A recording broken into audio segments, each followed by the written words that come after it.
Well, hey teachers, Heimler here, and I want to take a brief moment now that we're done with the school year to propose a toast to the teachers of the 2020-2021 school year. And I don't have to tell you that this has probably been the most difficult year of our careers. We all thought that while we were teaching it, that the spring of 2020 was going to be the most treacherous.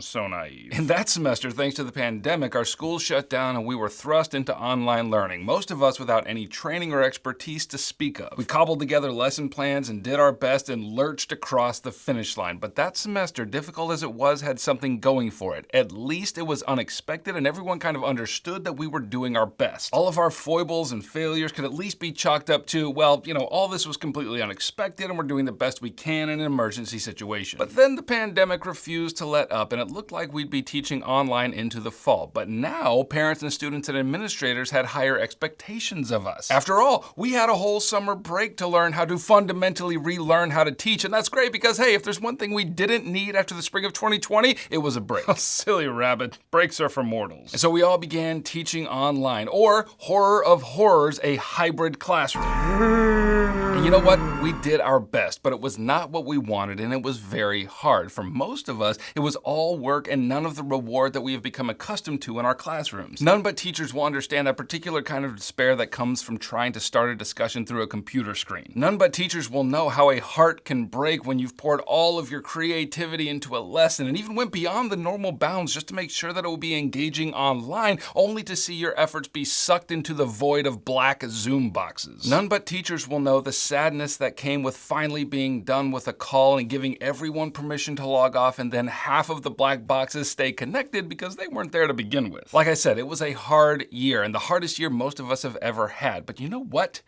We made it. The finish line is now behind us, and you know what that means? It means that all the times you convinced yourself that you could not finish, you were wrong. There was more courage and endurance within you than you had reckoned, and that is what inspires me about all of you. And no one, by my reckoning, has said it better than Samwise Gamgee in The Two Towers. We shouldn't be here at all if we had known more about it before we started, but I suppose it's often that way. The brave things in the old tales and songs, Mr. Frodo. Adventures, as I used to call them.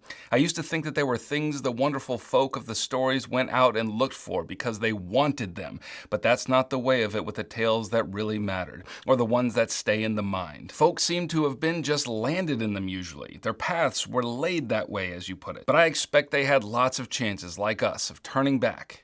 Only they didn't. And for all of us who did not turn back, even when it was hard, they will tell the tales of our unasked for adventure for years to come. And so let us raise a glass to the teachers of the 2020-2021 school year. I am proud to be counted among you, and may all of you find some rest this summer as we prepare for our next adventure in the fall.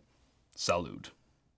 Okay, I just have to come clean. This is water with rice vinegar in it. I didn't have any wine here at my house or champagne. So, but nevertheless, we're celebrating.